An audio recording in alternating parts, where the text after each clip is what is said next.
No, yeah, we take it easy. No more.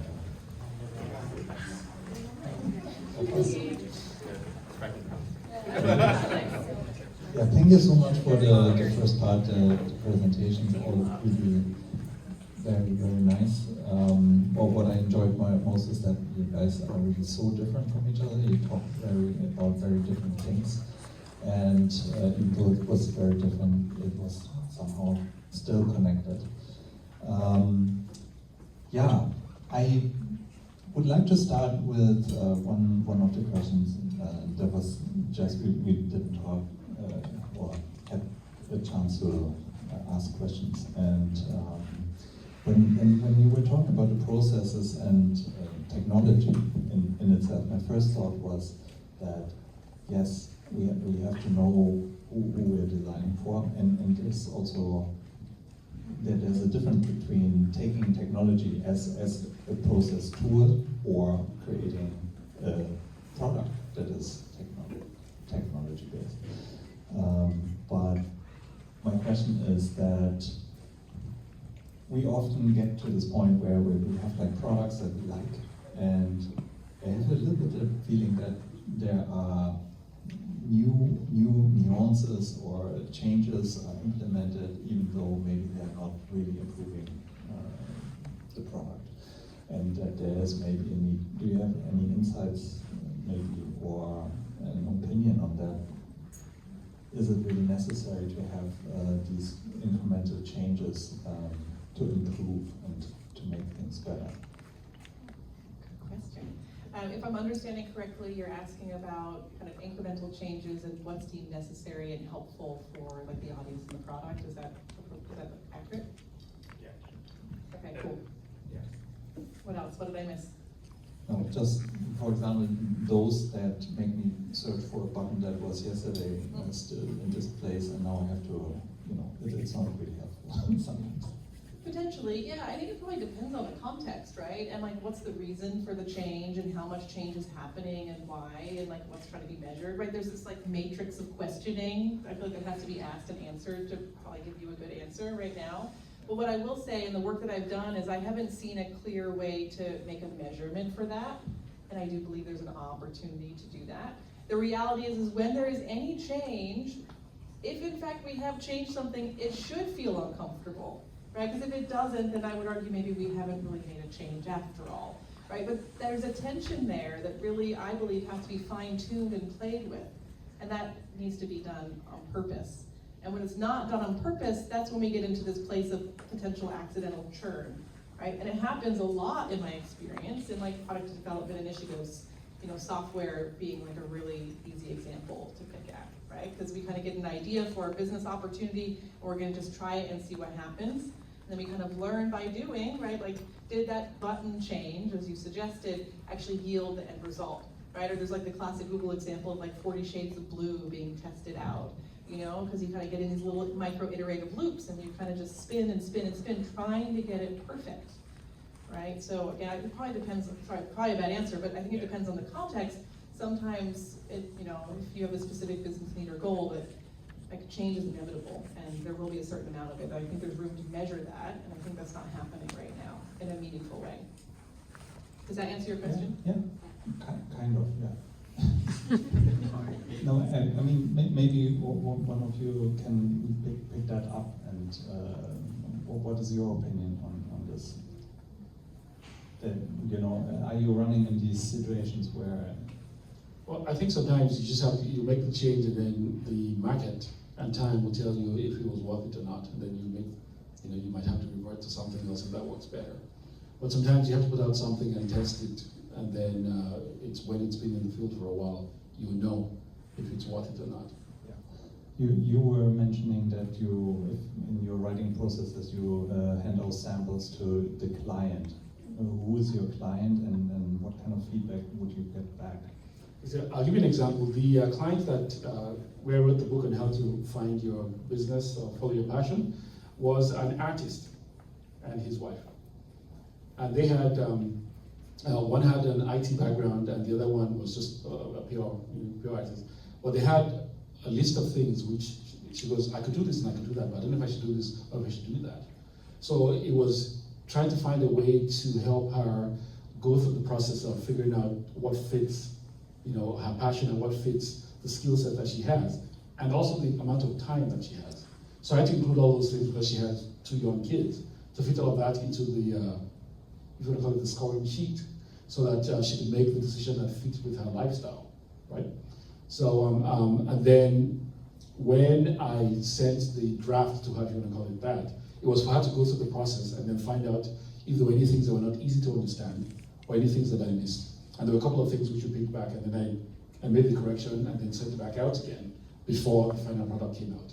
So it's that same, you build, you test, you correct, you build, you put it out again and test, and then you have something that comes out knowing that you can still make changes as you learn more information going forward. The final product, but there's no final product, right? It comes out and then you make changes as needed, so to speak. Okay, good. You were talking about the SWOT analysis, and that is one of the tools, one of the many tools that we are using. But how do you connect that to your, to the end user? How did you implement it? Yeah, that's a good question. Again, I think it's a very context-based kind of answer, but I guess for us personally, right, like my story that I was talking about was very much business-oriented, so there was definitely a lot of thought put into, our end users as well as our buyers. We're doing a business-to-business model, so for anyone who doesn't know what that means, we're selling to restaurant owners essentially, but they're not our end users. Our end users are the customers of those places. So we kind of had to use our SWOT analysis to consider both parties in that. And I think, when you're kind of problem solving in the sense that we were considering 2 different audiences, which I know was also kind of talked about a little bit tonight, was your different audiences. So yeah, that's kind of what I would say about how that kind of connected with our story, was just making sure that we were conducting that type of analysis for a lot of different perspectives. Okay, good. And John, if we talk about art, it is very different, because how do you implement feedback from, do you do that, or? Implement feedback as an artist? You probably get feedback, oh, for but sure. Is that influencing what you're doing, or? Well, my process is pretty different. As you can see, I'm looking back. For example, what I showed today was the porcupine quote work, right? This art form that my ancestor artists in this territory have been doing for hundreds of years. So the feedback that I'm looking for is from them. So I'm trying to reach over time, and I'm looking at the colorways that were used. So I was asked a question earlier about, how do you do it respectfully? I never take a design exactly, because it's not my design. It's not my stories. My stories are similar. My community stories are very similar in a lot of ways, but we're all individual. So I would take, for example, colors, like red and purple. They always live close to each other. So I take those 2 colorways, and I implement them into my pieces to create something new. And a new story, continuous story. And I think, I was saying earlier, I don't know if I answered the question about, problem solving at all. But the problem solving that I tried to do in my practice, say for example, with getting access to this stuff, is that it hasn't been easy for our communities to get access to our community belongings that are in these collections. So what I've done was kind of using my privilege as an artist and an academic, especially when I was doing my master's degree, bullying my way into these institutions to get access to these and try to figure out new ways of bringing our works out. And there's been artists, indigenous artists, and a lot of other BIPOC artists who have been doing that within their own personal practices to get access to community belongings, to give them a new way to communicate with community.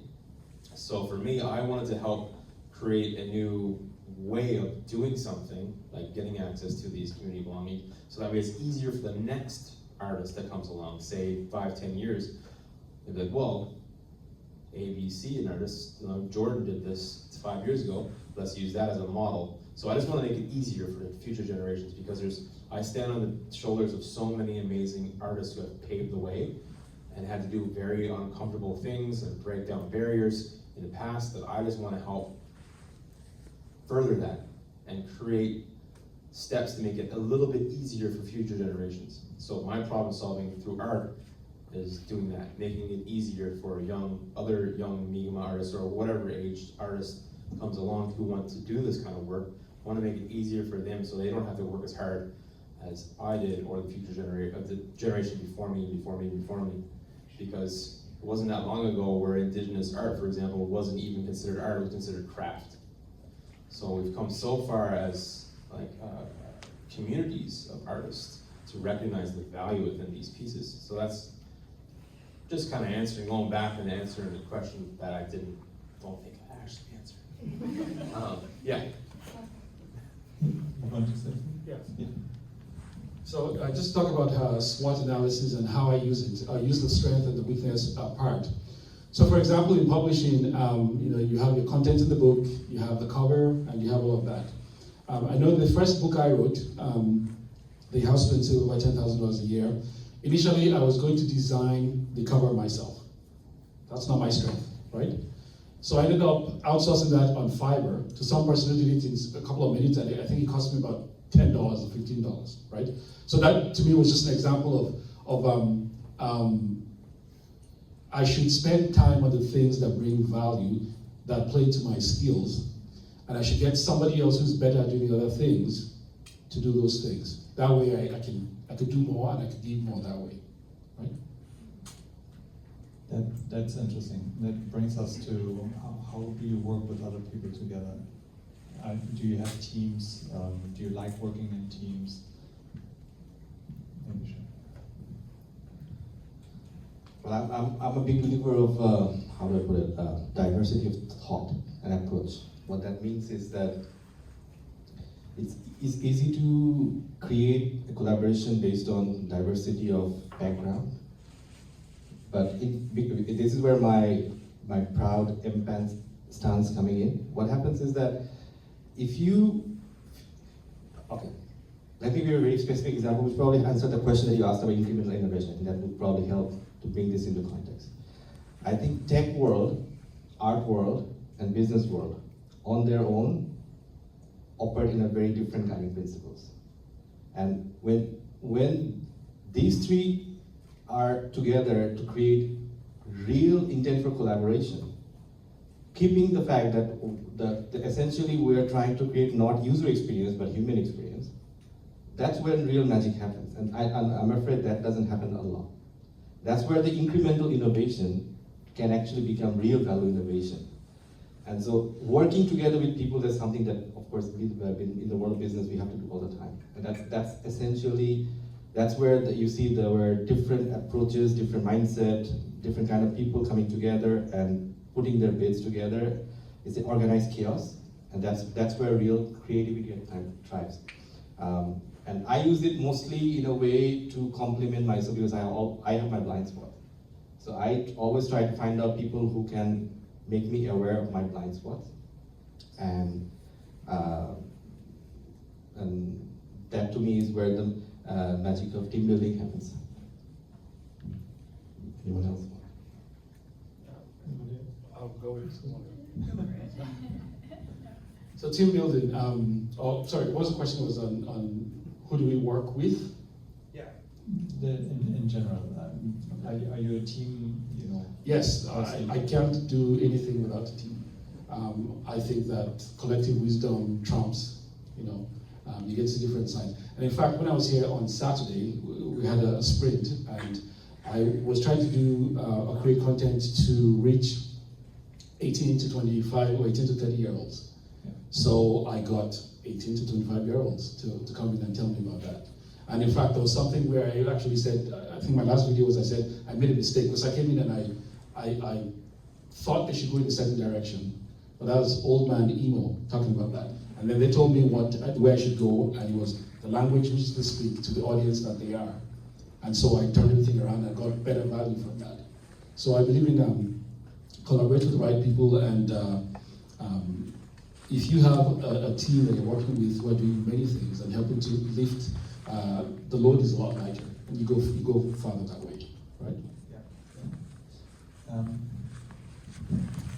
Yeah, I would love to add on to that. I love what you said about tech, art, and business, because let me tell you, I find this panel very diverse because I am not an artist. I wish I was, but it's just not my strong suit. So when I was working on this idea, one of my co-founders, oh my goodness, she is brilliant. She is so incredible at, I could say, bring innovative forks and spoons to life, and she could do that with her art.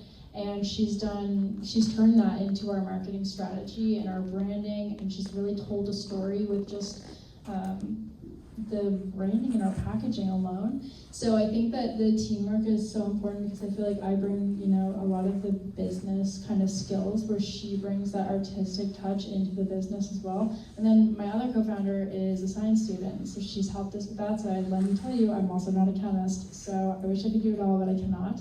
So I really love what you said about that piece, because it really is like different worlds coming together can make really incredible things. Yeah, great. I know from Jess that she has both in her, like the design part and also the technical knowledge, I would say. And what is your experience? How to bring this together, and is that an advantage for you, or does it make things easier to work and understand in teams to collaborate, or how important is that you're a creative person and that you like technology? Yeah, good question. It's interesting because I feel like everyone up here would probably have a different answer to that, and it would kind of mean something different based on the work that they do. For me, it basically means that I'm a chameleon by accident, on purpose, because I kind of have to be. And that might sound a little confusing. What I mean by that is, like, my job literally is to be a translator, right? And I actually only speak English, not very well most of the time. So by working with a lot of different folks, we've heard people talk about, incorporating diversity and like working with teams. It's like really being able to try to pull out like the best of everybody so we can get where we're going, right? So if I'm working with the software development team to bring something to life, like the buck stops there. At that stage in the process, it really depends on that group of people. It doesn't matter what we did 2 days ago, 2 years ago, depending on the type of work and the project and the technology, it all is for naught if in this immediate moment, right, that concept or that idea is not effectively translated through that working group, right? So it's my job to be kind of a translator and a steward and an ambassador. And I talk about this a lot. It didn't come up tonight, this idea of like ownership versus stewardship. And this is gonna sound a little bit tangential to what you said, I promise. I believe it's related, you can tell me if you disagree. Right, it's really easy as contributors in a team dynamic or driving our own work to be striving to like own it and feel like we own it, to feel like other people know that we own it, right? Not because we're being territorial, I mean sometimes we are, let's be honest, right? It's because we might be passionate, right? We're really excited, we want to do a good job, we have a certain standard, so we kind of like hold on to it. And sometimes that mindset comes through and can potentially become a barrier. So early on, I really try to change my perspective, right? Because stewardship actually has a lot of the same qualities, right? You're responsible for kind of pushing it through, right? There's a certain amount of scope of work that you do. However, I feel like that small change in the context of teamwork actually is much more approachable and much more inviting, right? It's this idea of like, well, I'm a steward in this moment, right? And like you can kind of come in and participate as well, It's a lot more forgiving too, and a lot more open in my mind. So I feel like that's a really important aspect of collaborating and being a team player, regardless of the type of work that you're doing or the type of discipline you're in or the type of other disciplines you're working with. Right? Remember that we're all stewards for our perspective, and then everyone else is too. Doesn't mean that you can't be really, really passionate and really excited about what you're doing and really trying to do a great job. I think you're up. trying to get better at it, because as an artist, like solely an artist, like you're in your own space, that you're in your own mind. I've relied on my relationship with my partner, my life partner, Amy, and we bounce a lot of ideas off each other. And it's been hard for me to even source out folks to help me in certain ways, because I'm good at doing a lot of these things, but I'm not great at doing all these things. And I haven't had the opportunity to hire a lot of people in those ways from my own pocket. But what I have done is, when I work, say, with an institution or with a gallery or something, I make them pay for an assistant. And a lot of times when I do, say, like a mural, I ask them to help source, say, a young Indigenous artist who wants to learn how to do murals. And then I do a mentorship. So for me, mentorship has been a big part of my practice. And being mentored over the years has been essential to where I am today. Because a lot of the folks that I worked with, I looked up to. And then they took me under their wing. So I want to pay that forward. So for me, paying it forward in that way, and I love what you said about being a steward, really switches your mindset, I think, is to, you have to let certain things go in order to take the next step. And I'm at that point now within my own art practice that it's getting, I need to outsource because I can't do it all. There's a lot on my plate as an artist, as a professor, as a parent, that I have to just outsource. And what I like about that is it gives other people opportunity to have both income and gain experience. And I think for me, those were two things that really helped me propel my career forward, is getting that mentorship and that monetary exchange in that way. Yeah. Great, that brings us to values that you attach to your work. And is there anything you would like to say? For example, I mean, I know that your project is very much driven by that. Yeah, for sure, I'd love to. Oh my goodness, I could talk about this all day. I love social entrepreneurship. I think if there's any opportunity where, and it doesn't just have to be entrepreneurship, and also let me be clear that entrepreneurship looks like so many different things. It's not just, what I'm doing. It could be, you're an artist and that's how you make your living. Like, entrepreneurship is so much more than what you see in the movies. But I will say that if you do have the opportunity to incorporate any type of your personal values into what you do, first of all, it's really rewarding. It makes your work so much more fulfilling, and I think that's what I really love about what you're doing, is because you're connecting something that's really important to you into what your output is, and I love that so much, and I relate to it, but in kind of a different way. So I think if you can find those things that you are passionate about and incorporate that, it also helps make problem solving a lot easier as well. Like, tying that back into the theme of tonight, because it's when it's something that you're passionate about, it's a lot easier to feel like you know what you're talking about and know what your end goal is. Great, that leads into a question that I wanted to ask also. What kind of advice, because here you're already starting to give advice and tips to upcoming entrepreneurs, designers, problem solvers. So the passion, I totally agree with. Is there anything else you would like to add? Yeah, I can go, because that's kind of what I do on a daily basis now. It's because I meet a lot of, as part of my work with Volta and State, I coach and I talk to a lot of different entrepreneurs on a regular basis. And from that point of view, I would say, if there's one thing that that I would recommend everyone to focus on is what is that, it's kind of related to the value questions actually. So we know very clearly what you want out of this process, because because if you don't do it for yourself, you will get boxed in by the ecosystem around you. So you need to know, is this about, like, I can tell, for example, I was telling someone in the audience that I was meant to Walter, I was mentoring and working with the 65-year-old gentleman who has an extremely distinguished career in public policy making. And when I started working with him, he was about using AI to change the world of policy making. and was buying for venture capitalists, and he's doing a lot of things. But within third or fourth month of our collaboration, I asked him this question, like, look, what exactly is your end goal? What are you trying to achieve through this? Because you understand that the moment you go and walk into venture capitalist door and you get the paycheck, the chase becomes the other way, right? They're going to come to you and ask you, okay, what are you doing about? Where is my growth? Where is my everything? Is that what you envision yourself? So know what your end goal is. And he said, no, that's not what I want. What I want is for kind of like creating this kind of internet or a solution that I throw out in the world and that makes changes happen. I've said, if that's what you want, isn't a social entrepreneurship is kind of like what you're really aiming for. So we pivoted 360 degrees from where we started 6 months ago.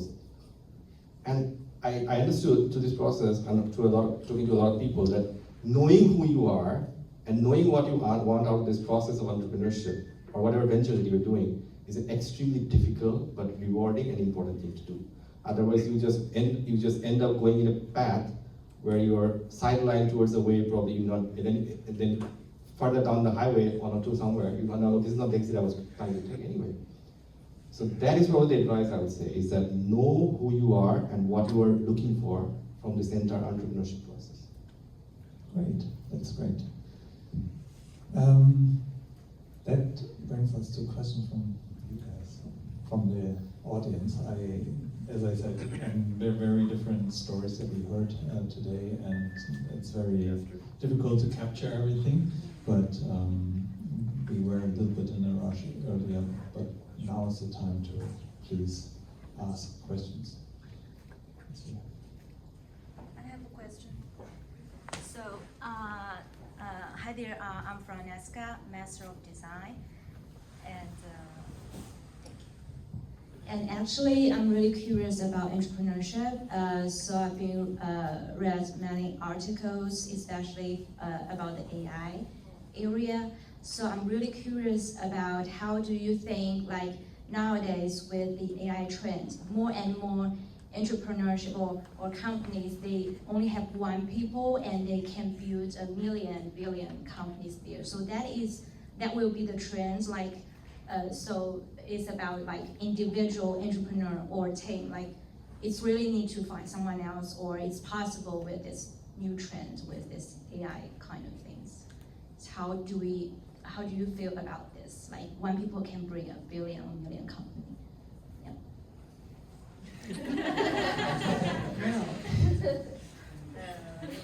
The resident AI expert. Yeah. I don't know if that's a hat I should put on, to be honest. I'll share my perspective on it, if you're open to that. I feel like all these controversial opinions. And one of them is like, you're not wrong, right? It's gonna happen, and some of it's happening. The reality is, in my mind, it's just about efficiency and some productivity, which I hate to say it, I see it as pretty low level on like Maslow's hierarchy of need and opportunity, right? It doesn't mean it's not beneficial, and it doesn't mean it's not gonna change some things and potentially revolutionize others. At the same time, I just don't ever see that as a replacement for higher level thinking. And as soon as you understand what's behind artificial intelligence and machine learning, it's really just, a giant library full of books with retrieval rates and certain levels of confidence of what's being pulled out of the stack, right? The trick is there are limiting factors and constraints. And I'm saying this because I think it's gonna help indirectly answer your question of like, you need to have a certain size library and a certain quality content to even get like a fast, get fast retrieval and get what you're looking for, right? Because like who's reading it, who's getting it, what's the business for, what audience are they serving? My opinion, I believe a lot has to line up for a lot of value to come out of that equation. I also feel like there are some very limiting factors built into that, right? By the time we're kind of collecting, right, because we already moved on. So folks have started, you can Google this or search it on the internet. Is the internet, so this is a tangent. I believe did I answer your question a bit from the first part? Yep. Right, like is the internet eating itself? I say this because as soon as we start using the content kind of through AI machine learning models to try to like create businesses or deliver on our needs, does that innately start to de-incentivize creation and capturing of thought, like original ideas, like artwork, and sharing it, right? Because what's happening, right, this is where this tangent starts to explode a little bit, so bear with me, is it becomes de-incentivized really quickly when suddenly, okay, I'm a creator, I start putting things out, and now the hosting platform has signed an agreement with a company to sell that data so it can be used to train models. Well, I might not want to participate in that. Do I feel like they just betrayed the agreement that I signed 5 years ago accidentally by clicking yes on a button? Probably, right? So if you're kind of curious to explore this, I would, maybe search around this, because there's kind of a bigger conversation happening that I find quite fascinating. Thank My you. tangent complete. Thank you. I can add a quick one on that one. I think there are you basically asked two questions in one question. I think one is about the AI bit, the other is actually about the single founder versus group of founders. And I would actually answer the second one first, because I think the first one I'll kind of got answered, which is, it's probably one of the least talked about aspect of entrepreneurship, which is has a direct correlation with the success of the venture, which is your team. And when I say team, usually the team, the conventional understanding of team is someone who looks up to you and you direct them or delegate work. I look at team is basically as a circumferential influence. It's basically is on whoever you can influence through leadership or through work. So having the right collaborating team who that complements you is not an AI dependent thing. And finding that right partner or a team that believes in you, that complements you, is probably the single most thing as an entrepreneur that you can do going forward, because that will never be replaced by an AI. The other part of the AI question is that, going back to my original point, which is, what are you looking to get out of this experience? Like, are you interested in AI because that's going to help you get funding? Or are you interested in AI that's going to help you get a job? Or are you interested because you don't want to be obsolete? Or are you interested in AI because you really want to understand what this is and use it for your, what is it? Because you need to understand that very clearly, and then that could kind of choose your path, where and what you need to do as an immediate next step. And it's a very controversial topic. This gets thrown around every day. I was working with the Atlantic International Film Festival last weekend. Even in that room, where the script writers were sitting, the AI was the elephant in the room. I can literally sense that every time the word AI comes up, someone is giving a sneaker, or someone is like a nervous laugh somewhere.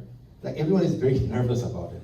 And the people who are supposed to be the least nervous about it, the creative guys, are actually the most nervous about it, funnily enough. So there's a lot we don't know, but it's always better to learn what you want out of the experience before you get misguided by what's out there. So that would be my advice. Thank you. Thank you. Any other questions?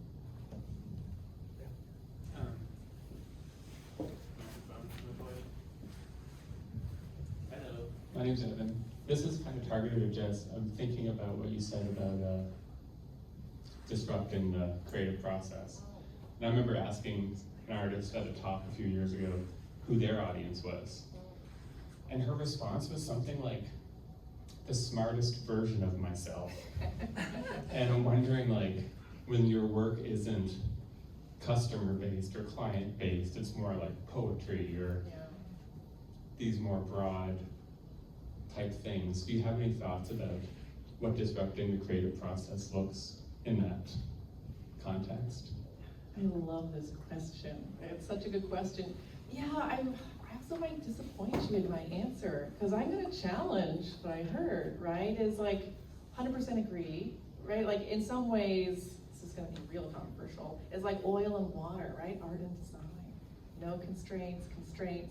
Maybe I thrive in like creating them and building those structures and then using them as tools in the work that I do, where, what I heard is this example of, well, this is just what I'm doing, my version of me, and it's just out there. Completely agree. This is where the challenge comes in, is again, I'm gonna make some assumptions here, so I'm probably gonna get this totally wrong. I wouldn't be surprised, right, if in the context of this artist's work, at some point in time, they might wanna get their work out there, right? Curated in a museum, I'm just making stuff up, right? Published in media, and making stuff up. I could be wrong, but swap those out for whatever it is, right, that may be beneficial to propelling and furthering the work that that person is doing. So even in that context, I would say, right, the audience takes a different form. So if suddenly I'm trying to just like propagate and giving myself, you know, I'm gonna speak, putting myself in the artist's shoes, like I wanna be able to create space to do more art. How do I fill in the blank? Does that mean more exposure, opportunity for financing, therefore selling? Then suddenly it might be about, well, how do you kind of get invited? How do you get the door open? And is there an audience somewhere in there, potentially a curator of a museum, again, making some of this up, that now there has to be a common language, or an understanding of who that person is, what they might be motivated by or not, right? And how the work, again, I'm in the shoes of the artist, how the work that I'm doing could potentially align or not, either on purpose or by accident. And if it's on purpose, I would argue that's intentional and has potentially like more opportunity for success, right? So I feel like there, the cognitive baseline, right? What is that person's perception? What is their, I'm gonna throw some jargon, like their mental model, right? In the context of that specific goal. And then now, how can my proverbial handshake, right? I'm still the artist, to that curator potentially be set up for more success? You know, do I want to be extra provocative? Should I really try to come across as like nascent and novel in that moment as a standout? Because maybe that is valued again, through the eyes of the curator. I don't know. The thing is if I know that person, or I can get to know that person, I suddenly may have some insight. And I can start de-risking that handshake. I can start being better set up for success. So not only is it beneficial for the curator's goals, for the you know, that museum or that gallery, because it's fulfilling their needs, right? Their business needs, their opportunities, what they're aspiring to do. And also, still the artist here, what I'm trying to do, the door is now open, I get to get my work in there, right? That handshake is kind of maybe like a little more firm and a little more satisfying and a happy ending, if you will. Does that answer your question? Yeah, it's interesting. That's what I would say.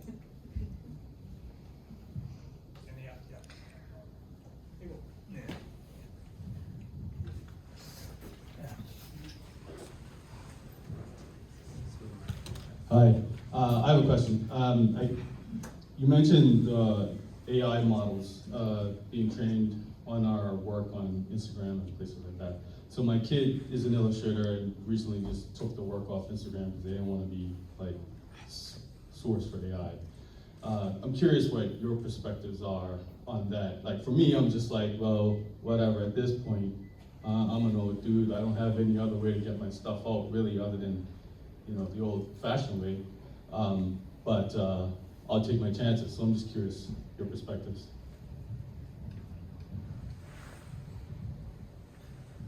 I can have a go at that. Well, one thing's for sure that with AI is that it will probably solve a lot of problems, but it will probably create some new problems which we do not know as of yet right now.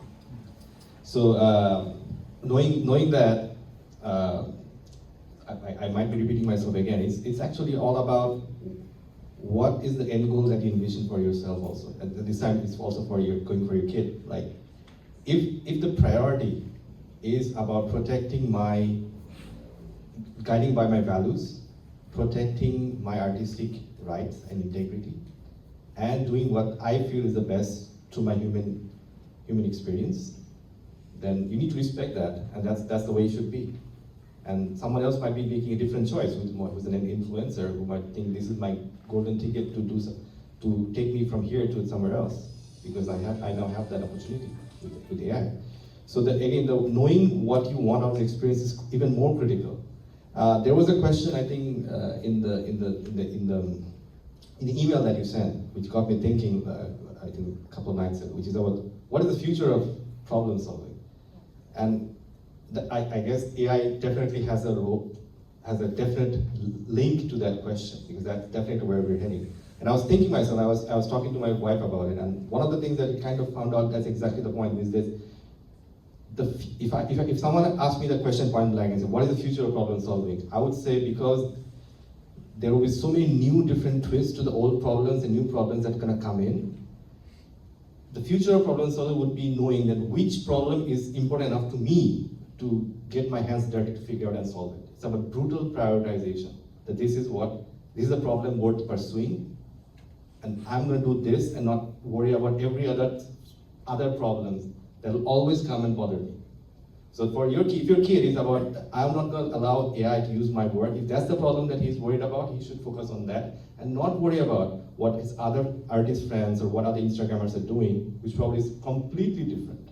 That's not the problem that he should bother. That to me is the future problem, is brutal prioritization of what problems are you really interested about.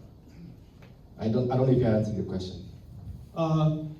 Kinda, I guess, and I kind of agreed with them too. I guess from my perspective is that unfortunately we do have to market ourselves, and that means we have to put ourselves out there in uncomfortable ways. So I haven't found a more effective way other than doing all the things. But if you're going to do one of them, Instagram is pretty consistently okay, I guess.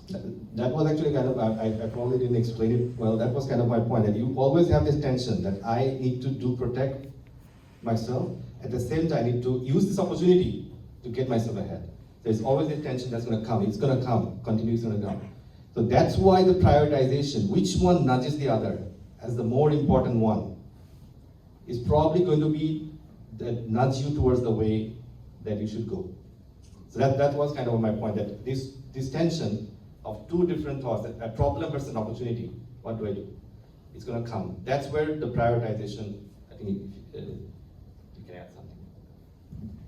And we've been talking about this a lot. This is great, it's interesting. I know this is like a long-winded answer. Are you open to more answering? Oh yeah, I'm curious. You know, I'm gonna disagree with myself from a couple minutes ago. I'm just gonna add another perspective. So you kind of heard me talk about how, there's kind of a perception of like, oh my gosh, maybe I want to stop sharing my stuff because what's gonna happen with it? That is totally valid, right? This is where I'm gonna disagree with that. I'm gonna disagree with that. Like from my personal experience, there's actually a lot happening behind the scenes that isn't visible, that kind of like protects against that kind of thing. Right? We just don't see it, we still perceive it to be true, right? So therefore it basically is. And what I mean is there's some jargon here, it's called like federated learning. It's something that's like, you can look up if you're interested, and it's baked into a lot of these systems. And what that basically means is there are some really easy ways to make that information anonymous and still get the value out of it, right? So whether it's localized on devices, or secured through different areas like in the cloud, where the commonalities and the patterns and the conclusions of the content swap it. That can be many different things, right? Visual work, audio, text, large language models love Reddit, all these things. That have innate protections that prevent it really from being misused in some ways, and we just don't see that, right?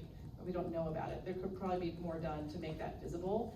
So I do want to just say, at least, just sharing my opinion and my perspective from my firsthand experience, there is a lot of protection built in. The other thing I'm going to share is we're seeing this the wheel of technology again perceived to be moving a lot faster because we do see some potential perceived benefits for optimization and efficiency coming in. The reality is that's just kind of one layer of this, right? The other side of artificial intelligence and machine learning is, it's been around for a long time. It's actually not new, right? It's actually not new, and it's been helping us in a lot of little ways.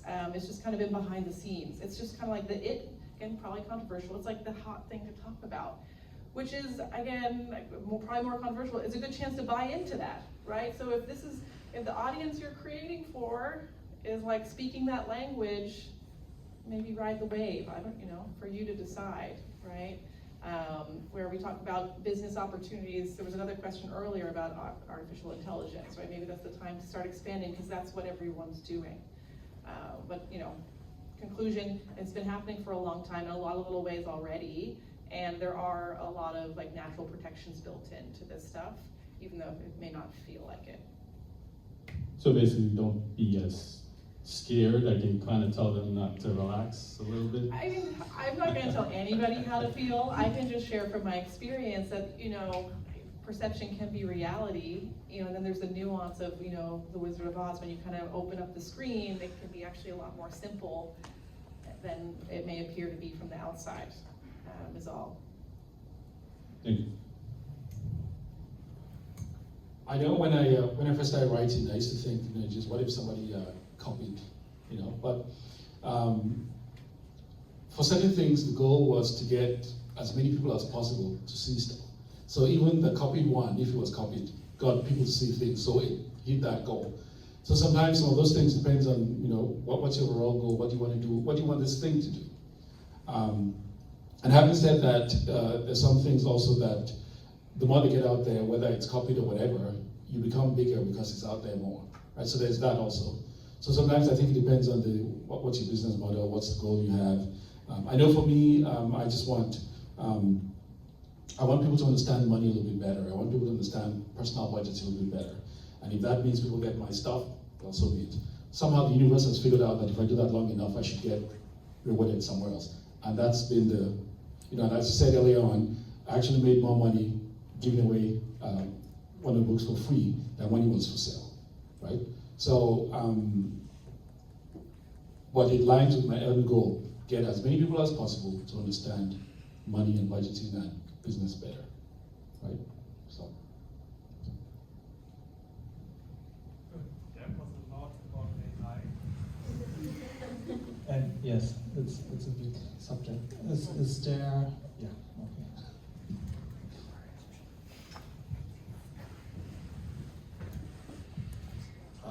This Dicky from Lascada University, and I have a question about how to, like, if you have an idea and one or two, and how to launch your idea from concept to like in reality. So, it's all about like how to search the funding, how to search the like collaborators. Yeah, how to launch your project and do a startup. That's what I want to ask. Thank you. I will start a little bit with this. Well, first of all, you want to make sure that well, the business you have is sound. So that's, you know, testing the business idea. And a lot of times when you create things, because your mom will buy your stuff and your cousins will buy your stuff, and you have your immediate friends. But I always say that doesn't count. For me, what counts is when a stranger who knows you from nowhere and has nothing to do with whatever you're doing comes in and, you know, buys what you have or uses what you have, then that to me is a more stronger indication of what the thing or service can do, because your close friends and will support you whatever you do. And sometimes they don't tell you because they don't know, they're just looking at it as, you know, here's somebody we should support, so we'll do that. I guess the point I'm trying to get at is if you can test and validate your business, there are ways to do that. We can talk about that after. And also test the market to see if you have one, right? There are ways to do that which have been done for a long time, and you could use that. So you're following some kind of a process or format or framework to validate the business or the service you have, as opposed to just saying, I think this would work, right? There are ways it's been done for a long time, and there are ways to do that. Right? And I would say that's what you should do first of all, to make sure that the business is sound. I would love to add on to that too, actually. In terms of actually learning the process, because I feel like before you become like your most entrepreneurial self, I feel like it's a very scary thing to kind of take on, especially if you don't have experience in doing something like that. But I will say that if you are interested in that, you are in the perfect spot for it. This entrepreneurship center genuinely changed my life. Not to be dramatic, but people love students, and you said you're a student, correct? Yeah, people love students, they love helping students, and I see Jason back there. Seriously though, like this place offers so much programming and training for everyone. It's not just open to business students. It's not just open to SME students. I really, not to like do the plug here, but like follow their socials. Like you will find so many resources that will help you in this stage of your kind of like entrepreneurial ventures.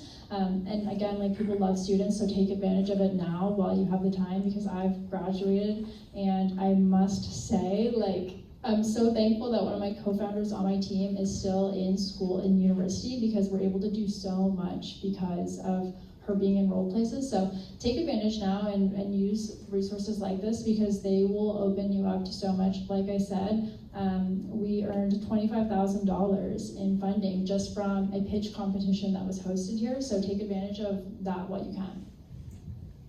Amen to that. Cool. Thanks.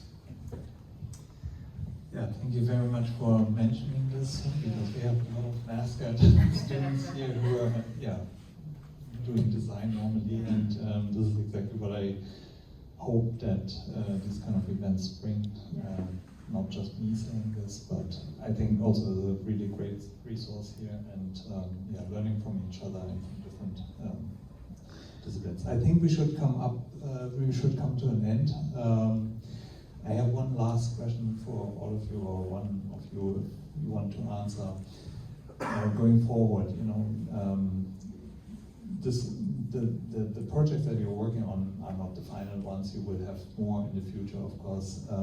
Is there anything that you would be interested in experimenting with in the way you approach the next big project? Let's say, I don't even want to say, business idea or whatever. Just on an experimental, new way.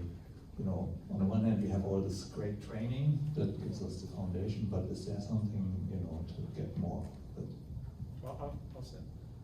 So I know from the event last Saturday held here, one of the things I was told to do was by the 18 to 25-year-olds was get more student ambassadors, right? So that's get more student hands doing things and coming up with, just as they helped me a lot on that day with their ideas and all. So I think a big thing for me would be to try to collaborate more with students.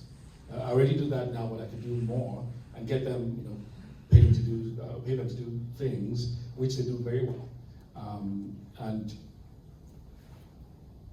as much as it helps to increase my reach, it takes away things on my plate. It's like delegating to somebody else to do some of those things, so I could go out and do other things. Oh.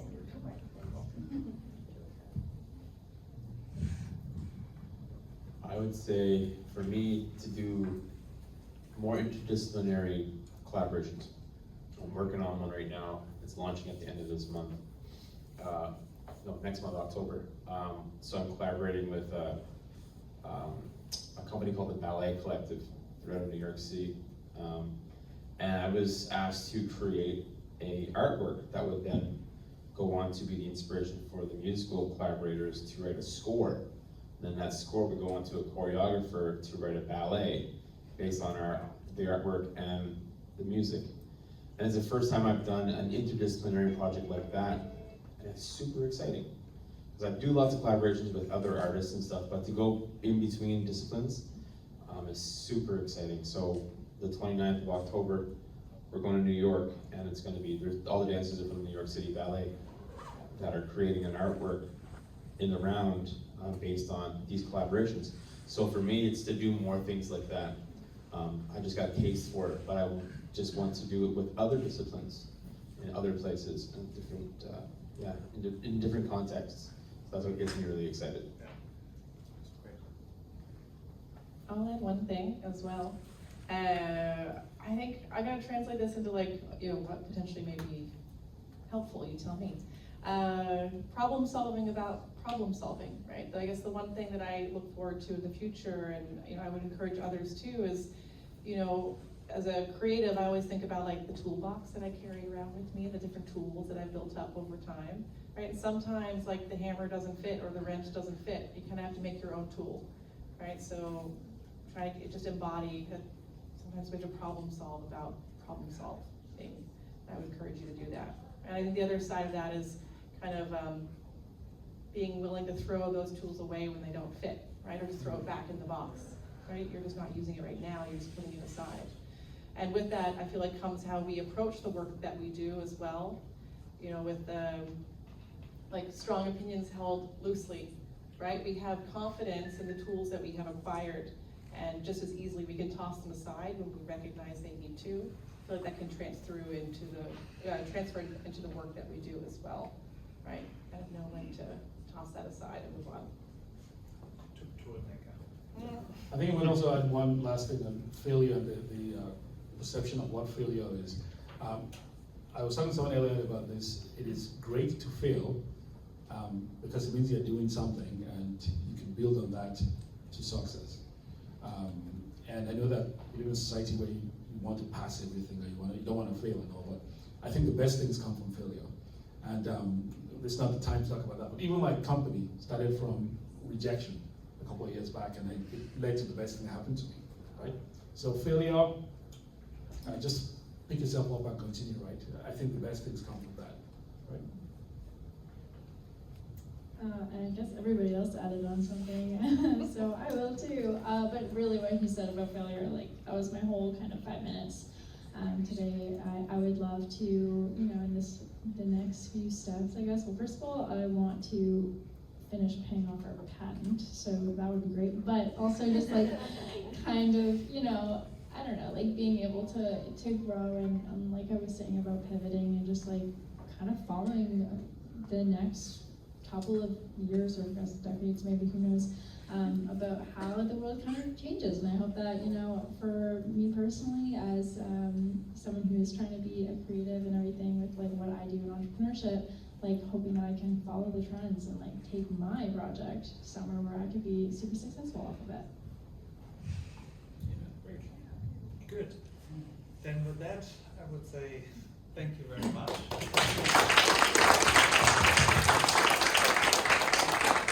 Please stick around and just talk to each other, ask more questions if you want. And thank you very much. Real quick before everyone gets up, so I'm Jason, one of the managers here. So these folks deserve a huge hand. I think yeah, right, like they did give up a lot of their time, so let's just give one more.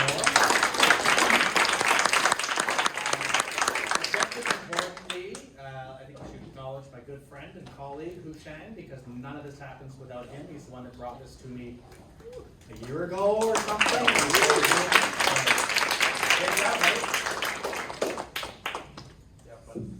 And you're welcome. I will be kicking you out at some point because I need to go home too. But yeah, let's hang out, and if people want to have a good chat for a little bit before you leave, feel free. Thank you, Jason. Thank you.